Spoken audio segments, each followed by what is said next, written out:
CHAPTER IX. Of Man and Nature on the Broads, by Arthur Henry Patterson. Recording is in the public domain. September in Broadland. When autumn scatters his departing gleams, warned of approaching winter, gathered, play the swallow people. By Thomson. The glories of the Broadland summer are on the wane, yet September is one of our most delightful months, and though the beauties of flora are not so widely broadcast, Pomona is smiling upon her ruddy orchards. There is a decided change creeping over the face of nature. Many of the birds of summer are on the move, and the sounds which greeted the ear in the longer days are replaced by a different order. The harvest is ended, the fields are shorn of their beauty, and the thatcher has all but completed his roofing in of the corn stacks. The weather is yet warm and balmy, the sportsman is out with dog and gun in the stubbles, and Farmer Giles and Hodge are putting their thrashing machines in working order. Much of the poetry of country life is obsolete. The flail is no longer heard upon the thrashing floor, and the gleaners are among the shadows of the past. There is little in the hum of machinery to awaken the poet's muse. And behindhand, Broadland has followed in the wake of the more advanced agricultural districts. An early September morning finds us hastening on our way into the land of the Broads. We are our own Geus for the nonce, for the modern bike has usurped the place of yacht and horse and railroad. There is much professed appreciation of the beauties of the surrounding country from the saddle of a safety, but the temptations to hurry, the obscuring tendencies of dust, and the several other obstacles to observation that are obviously incidental to it, make such statements doubtful, for the eyes and the mind are much too preoccupied to allow them to wander far aside. One wants to dawdle and to mardle gossip in the lanes, as the bees do among the flowrets, to extract interest from them. We have turned our backs upon the sleeping town, whose streets have been handed over to the drowsy policeman and the sweeper. The town sparrows have only just hopped down upon the roadway. The late broods of house martins are twittering in the doorways of their rude clay tenements. The shrill cry of the swift is no longer heard above head, and the swallows will be congregating to day upon the elevated electric wires, discussing their approaching journey southward. As we glide along the turnpike, sounds of bird life betoken that the feathered tribes are beginning their daily avocations. Snatches of song are indulged in by the thrush and blackbird, whose domestic cares and worries are again ended, and if that sweet mellow song we now heard is not the roundelay of the woodlark, we are very much mistaken. The dew is still upon the hedgerows and the grass beneath them. The big nets of the geometric spider, suspended upon the thorny sprays, are beaded with diamond drops that sparkle in the sunlight, and the stubbles are interlaced and covered with the filmy flakes of gossamer.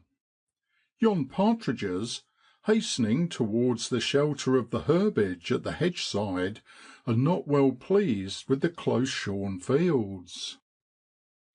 If the foliage of the trees was beautiful when the year was younger, it is far from unlovely now, when tinted and bedecked with the colours of autumn. A few of the leaves have fallen, and many are fading, and will ere long become a part again of Mother Earth. The naturalist, to whom all life is dear, sighs and regrets that we all do fade as a leaf, yet feels assured and satisfied when he remembers that a new life will dawn again when the snows of winter are ended. There are but few wild flowers enlivening the monotony of the hedge bottom, in which the yellow bracken is spreading its big serrated frondage. The fleabane dots the coarse herbage with yellow, and the clinging festoons of the great bindweed are hanging out their pinky white flower bells. The purple nightshade is flowering freely, and the honeysuckle above it is yet adorning the hedges with its sweetly scented sprays. The hawthorn berries are assuming a ruddy hue. The old fir trees behind them are heavy with their myriad seed cones, while here and there the taller birches and oaks and ash trees cast their shadows over them. By the time we are fairly within sight of the Broads, the country folk are stirring.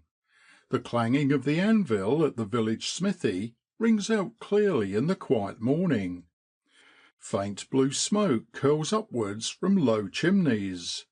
There is scarcely sufficient wind to scatter it, or to turn the sails of the quaint old mill in the centre of the hamlet. There is not a ripple upon the river that meanders slowly by, and in whose clear depths the houses and the white sails of the yacht moored at the little staith are graphically reflected. A couple of yachtsmen on the bank are preparing for their morning dip. A mile beyond us lie spread the waters of the Broad. We walk our safeties uphill, staying a moment beside a stile to take a glimpse at a furzy knoll and the spreading landscape beyond it. We clamber over to examine a gaudy wildflower that has attracted our attention. A wheatear starts up from a slight depression wherein it has been hunting for ground-loving spiders, perches daintily upon a furze spray, flicks its tail and darts away again to some fresh location, making its white rump conspicuous in its flitting. There are a number of others which are congregating ere they make for the Downs of Sussex on their way to cross the Channel. There is a host of linnets, small flocks of them are already working southward from the northern moors. Our homebred birds are congregating. The birdcatcher evidently knows it. Yonder is one of the fraternity. Let us beard him. He salutes us with a nod and ' Mornin', gintlemen,' and then resumes the attitude of attention, with his pull-over cord in one hand and the string which works his ' trigger bird ' in the other. The ' calls ' of his caged decoy birds have announced the arrival and passing over of a parcel of linnets. The man's face is all animation as he pulls the lever of the trigger up and down, and the little bird braced upon the end of it flutters its wings in order to keep upon its perch. Down go the poor creatures into the fatal space between the clap nets, which are instantly pulled up and over upon them. Farewell for ever, sweet liberty and fair scenes of early days and friendships. Let us describe the birdman's surroundings and his stock in trade. Furze bushes and thistles dot the outlook for several acres. On an open space, two huge oblong nets are so spread that when pulled by connecting cords and stakes, the area between them is covered by the turning over of the twain. Inside are spread a quantity of chickweed and other dainties beloved of linnets, which form his principal catches. Upon a couple of long twig levers a linnet and a goldfinch are generally fastened.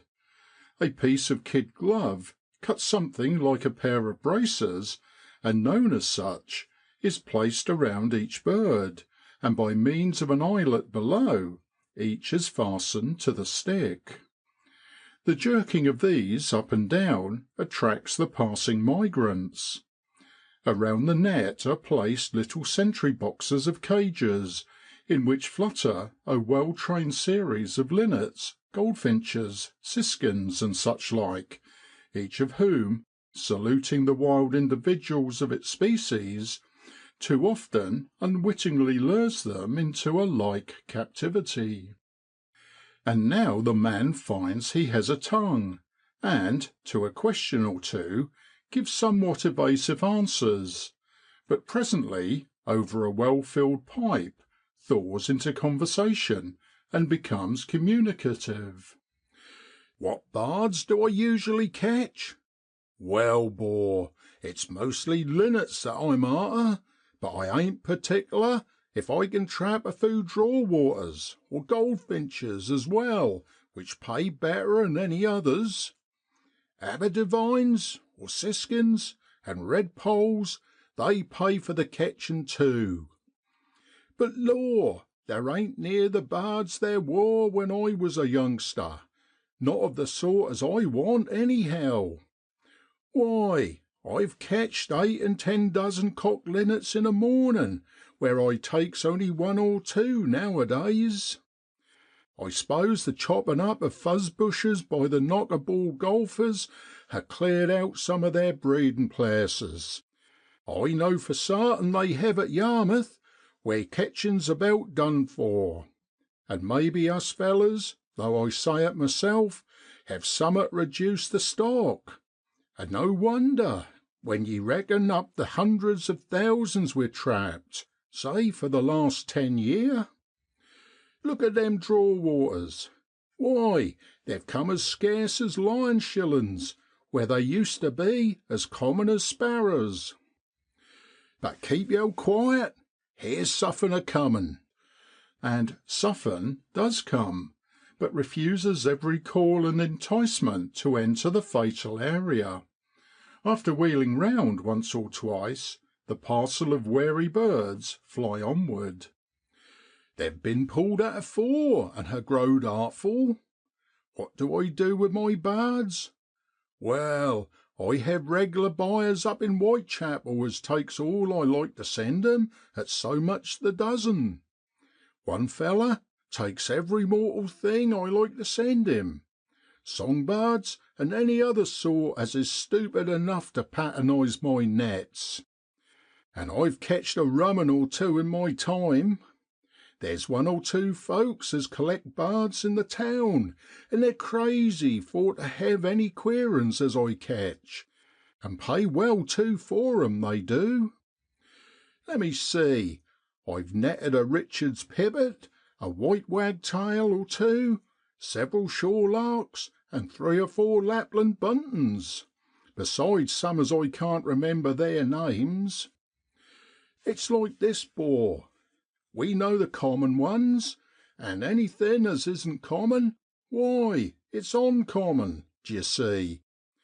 Then we make the best market on 'em we can. Some years ago I ketched a bard as I thought wor a cur'ous linnet, and sold it for a tanner (sixpence).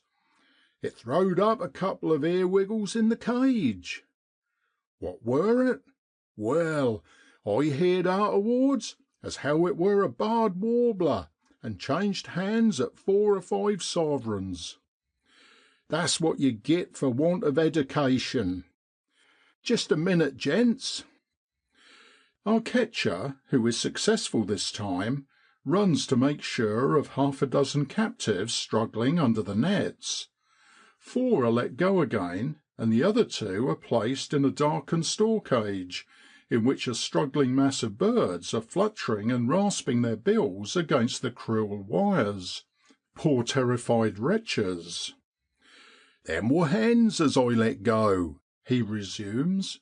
' They bain't much use jest now, and never is, 'cept I've got a order for shootin' matches. Then sparrers and anything up to starlin's come in handy. Now I do set my foot on that sport as bein' in no wise respectable, and ain't it aginst all reason and feelin's of kindliness to shoot poor things as ain't a atom o' chance of escapin'. except when sich fellers bang away as don't know one end of a gun from t'other. I wouldn't let 'em hev 'em, only I'm glad of the money they fetches. I wor a long time afore I could swaller my squeamishness over ketchin' bards at all. Yow see that right hand's crippled? I got that some yeers ago in a thrashin' machine, and bein' no farther use for farm work, and knowin' I must du summat, I bethought me of a doin' this. Look here, Jack Saunders, says I, that's me, you know, yow'll ha' to du it, if yer likes it or not.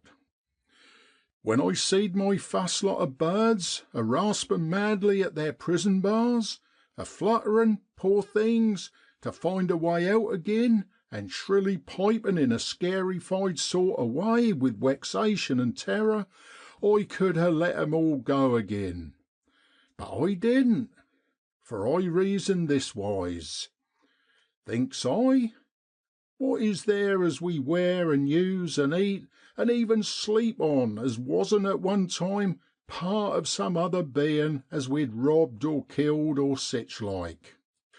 Why, the wery boots I'd on my feet was once on the back of a hoss and a bullock, and more 'an one old hin wor kilt to make that feather bed. Then again, thinks I, poor critters, yow'll be shet up in a little cage and hung up in some stuffy alley, or out of some slum winder, to breathe unpure air and niver see green stuffs agin. But then yow'll gladden some poor critter's heart wi' yer singin', remindin' 'em of years long gone by, when they was country folks theirselves, and makin' sorrowful hearts forget their sadness in the pleasant mem'ries of the past. And yow'll get yer grub for sure and sartin. And so the squeamishness wore off, and here I am a tryin' to ketch 'em still, and ha' been these 16 year and more. I love the open country, and to hear the jolly songs of the bards. I never hurts 'em, and I don't know as I'm worse 'an many other naturalist bloke, for don't some on them ketch and kill, stick pins through beetles, root up the wild plants, knock over bards, or git others to du it for 'em? I know this 'ere job is looked down on, but let him as is without fault hull the first stone, and they mustn't chuck 'em as lives in glasshousen. So says I. Much more about larks and greenfinches and a host of others is told us, of their respective value and qualifications, of their ways and habits. The man's calling and his environment all tend to make him a keen observer of nature in her varied aspects. He tells us of his other doin's, how that he ferrets for rats and helps to trap vermin for the gamekeepers, and of a host of other odd jobs that fall to his share in the circuit of the year, and that all play their part in the maintenance of hisself and the old woman, and in keeping 'em out of the workus. His patter would simply fill our columns if placed therein in detail. Leaving our bikes in the care of the village innkeeper, we find ourselves at length by the limpid waters of the Broad. We have been not a little amused and interested in the doughty frequenters of the old Boar's Head, some of whom have arrived there earlier than ourselves, whilst others have been dropping in as we are munching our cheese and biscuits and sipping our glasses of ginger beer. Big strong fellows they are, with towy heads and tousled beards, whose lives have been spent at the plough-tail and upon the fenland.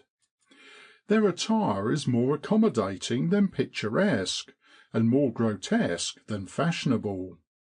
Fashions alter slowly and stand for nothing in Broadland, save when Mary Ann has a few days' holiday from her ' place,' and then she, in her less tasty than gaudy attire, becomes the transient envy of the village maidens.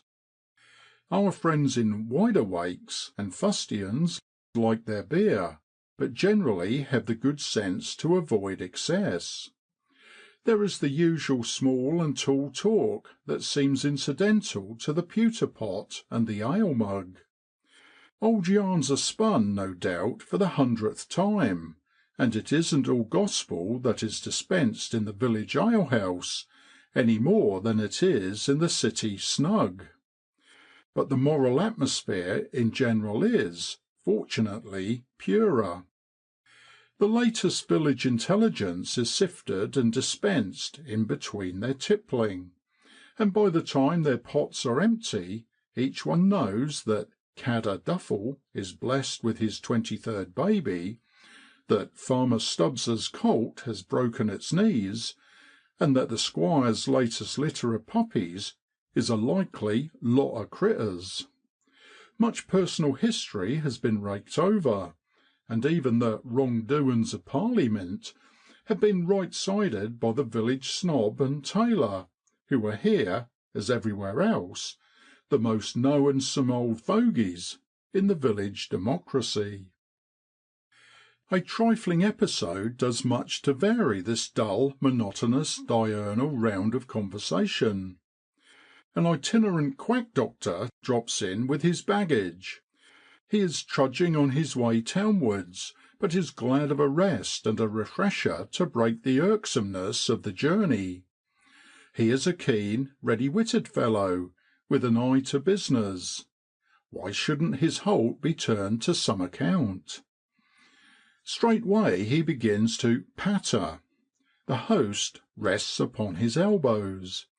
Open-mouthed, the unsophisticated rustics take in his lecture. A slight wink at us passes unnoticed by the others. In minutest detail, every ill, and many others, to which mortal man is subject, is expatiated upon. The usual pains in the back, dizziness in the head, and all the fearful catalogue, a hotchpotch of wisdom and eloquence, chiefly strung together from circulars advertising patent medicines. Burly men are led to believe they must be suffering from one complaint or another, or may do, and big freckled hands dive deeply to where coppers are known to be in hiding. Boxes of the magic pills, mostly concocted of soap and breadcrumbs no doubt, are slipped in the places rendered vacant by them. As the quack politely departs, he gives us a supplementary wink, which this time is caught and interpreted by the snob and tailor. " I'm gormed !" ejaculates the latter, " if that 'ere feller ain't a fraud," and bolts out to tell him so. But the ' fraud ' is too far on his journey again to be in any fear of immediate retribution. We are once again afloat, and bent on devoting the hour or so of our leisure to a jolly little sail in the trim lateener that has kindly been placed at our disposal. With a favourable wind we sail up and down the Broad until we tire of the fun, and rare fun it is too, to feel yourself spinning along as if the craft beneath you were a living thing. Now this way and now that speeds the buoyant vessel, with the water hissing around your bows and bubbling astern as you cleave the sparkling waters. You feel a delightful exhilaration, a pleasant excitement as you dash past swaying reeds and nodding rushes, and the remnant of the water lilies part to let you speed on and on. You forget awhile the cares that press heavily upon you in the toiling workaday world, and you return to them, all the better able to cope with their stern realities. The coots and the moorhens fly into the shelter of the densest reeds, and wonderingly hold their peace as you bear down upon them, and mayhap scandalise you with returning confidence. But a continuity of pleasure like that of work and worry becomes wearisome at length, and presently we glide into a secluded nook lower sails, and make the painter fast. We step out upon a low-lying fen. We have promised to take home a few Broadland plants to a botanist friend of ours. Here before us they lie, spread in confusion.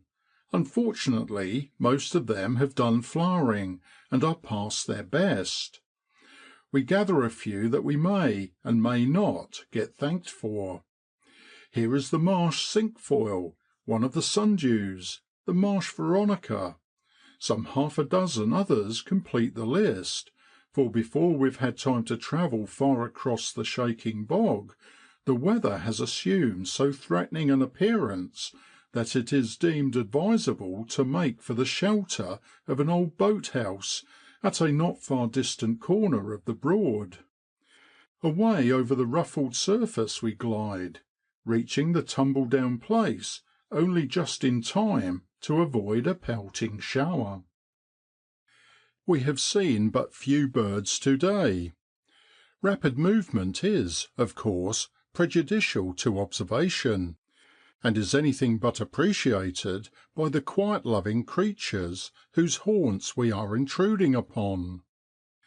A few late swallows are still darting up and down, but they, like their prey, have become perceptibly scarcer. Many of the sedge birds have taken their departure, but while the soft-billed species are sensibly decreasing, hard-billed seed-eaters are en evidence. The whistle of the greenfinch, the pink pink of the chaffinch, and the familiar call of the linnet, as small parties pass overhead, are heard from time to time. There is a marked absence of bird-song. There is a decided quietude in the outlook too. There are fewer yachts, and the bulk of the anglers have already put their rods aside for the season, and have shouldered the gun instead. The unhappy coveys of partridges are faring badly. While the corn was yet standing, they had a safe and ready retreat from many of their enemies. But the stubble is cut so short that it offers them a very poor hiding place, and their worst enemy is out afield in search of them. In the daytime they are glad to skulk in the groves and covers, and at night, for fear of marauding animals, they seek the open. The report of the gun becomes a familiar sound. The boathouse is a rude structure, and in a state fast verging on decay. Through a hole in the roof an alder is pushing its leafy branches. In amongst the thatch the sparrows often make merry.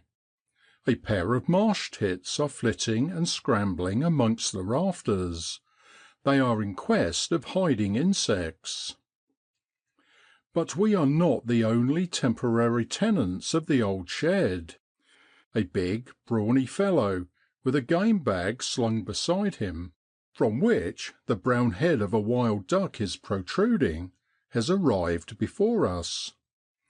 His costume betrays his avocation. He is a gamekeeper.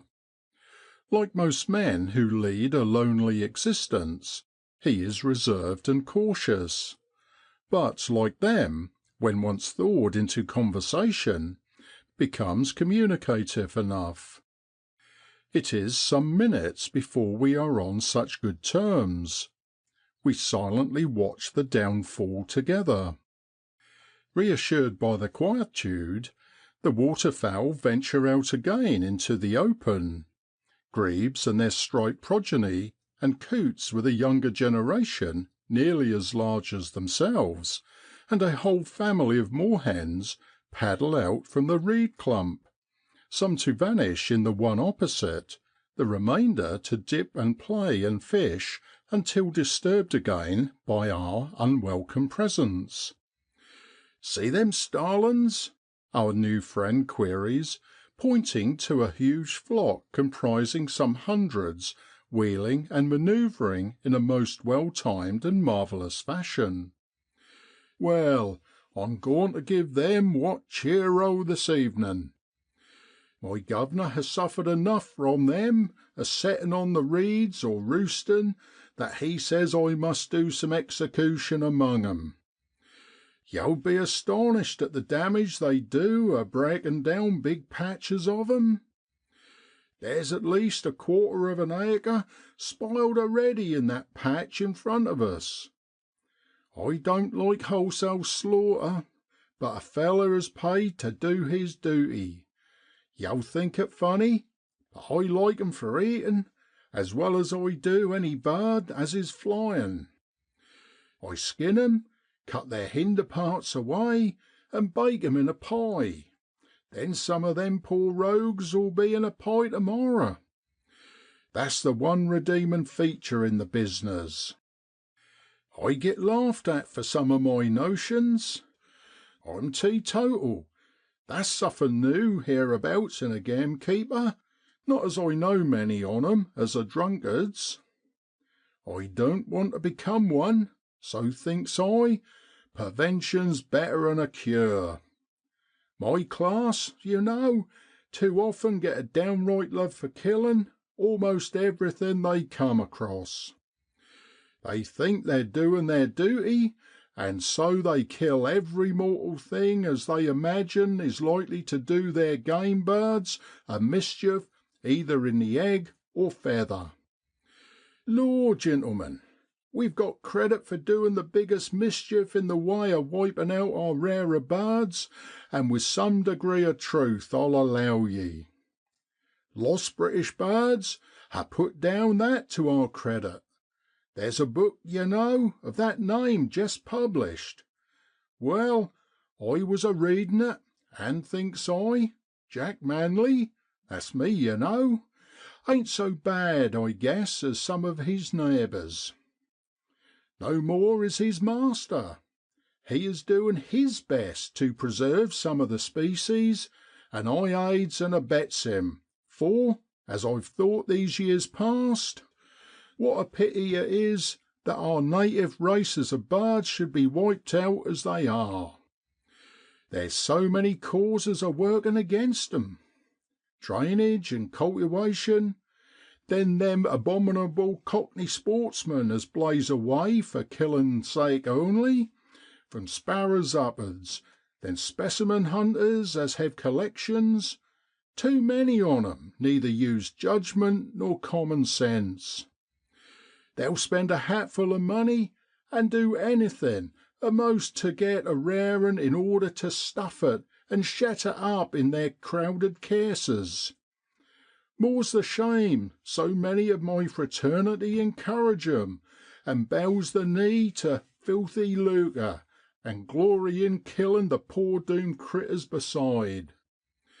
Then the wermin we're supposed to slaughter. Some makes awful mistakes about them. Of course, we're paid to do suffin', but it's left a great deal to our discretion. Some uneddicated stupid fools are dead set on barn owls. Why, never a better game preserver could there be. It's rats, gentlemen, rats as do more mischief to game than anything else. And owls is mortal enemies to 'em. Then where comes the sense of killin' them? Every little hawk is outlawed. Give me plenty of kestrels, says I. Look, there go a couple yinder, and I'll wager the field mice'll not prosper. Kill your kestrels, foster your field mice, and where's your corn stacks? The poor farmer is the greatest sufferer. Then there's bigger birds of prey as is all but extinct with us. When I was a nipper, hen harriers and marsh harriers weren't so scarce as now. Now I think hawks don't do near the harm to game as they git credit for. I think, like Canon Tristram, that they're the police of nature, runnin' in more ways than one, the weaklings and the sickly. Healthy game knows how to take care of theirselves most often. If landowners and keepers was only to read up and observe and measure their brains against prejudices, things 'ud alter summat. But they doan't, and so they kills and thus clear out the innocent critters. And then see what improvements have been made with guns. Folks must hev breech loaders, and what chance hev birds agin 'em? It's bang, bang, as fast as yow like. More's the pity the old muzzle loaders have had their day. They did give 'em a chance, and there was some excitement when you had to load and keep your eye about you while you did it. Disappointment in shooting, from the birds sometimes escaping yow, made your ultimate success all the more exciting and pleasurable. Yow see, I still sticks to my old muzzler. Protection's doin' good here, gents. We've more ducks than ever. Snipes have bred this year on the fen yow was walkin' over, and not far away was more 'an one nest of ruffs and reeves to year. I doan't mind tellin' yow, 'cos yow ain't likely ever to disturb 'em. A pair of bitterns laid their eggs there too, but some lout of a visitor found 'em. I copped 'em jest as he'd blown 'em, but I cracked 'em for him, and done a'most as much to that stupid hid of his. Not as I did right, but the law would only ha' fined him for trespass. There, thinks I can dispense better justice, and do it summarily. He wanted to square me with half a sovereign. I took it, bless yer, but when I chucks the half a nicker in the Broad, you should ha' seen him look. I guess he oan't come here agin in a hurry. This slaughter, in course, is good for some of the small birds which have become a nuisance, sparrers in partickler. Look here, gents, there's a lot as want right sidin'. Why doan't the law protect birds' eggs? Ain't egg collectin', for instance, thinned out the different plovers? Look at young peewits. Time was when we'd thousands bred here, thousands of eggs were taken. Now what a sorry few there are. What more useful bird can you find as wipes off worms and grubs as they did? Then what is there nicer than seein' all sorts of characteristic birds around you? But law, 'bor, 'tisn't no use a talkin'. Too much of the mischief's done. Avocets and harriers, black-tailed godwits, spoonbills and bitterns has slipped us, only stragglers turnin' up at intervals. In yon alder car I have heerd my dad say, blue daws black terns bred in his younger days by hundreds.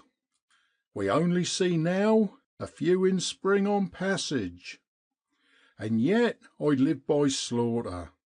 Well, gentlemen, that's my callin' surely, but though I do raise partridges and pheasants, I use a little common sense in what I point my gun at.